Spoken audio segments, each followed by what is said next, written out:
So here we have some old Sound Dynamics tweeters that really needed some coating on the dome because it was completely dried out.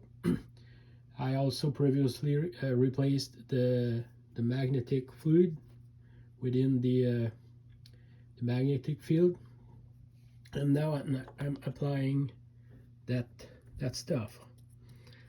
I already made one, and I had some comparison before and after, and to say the least, it is very different.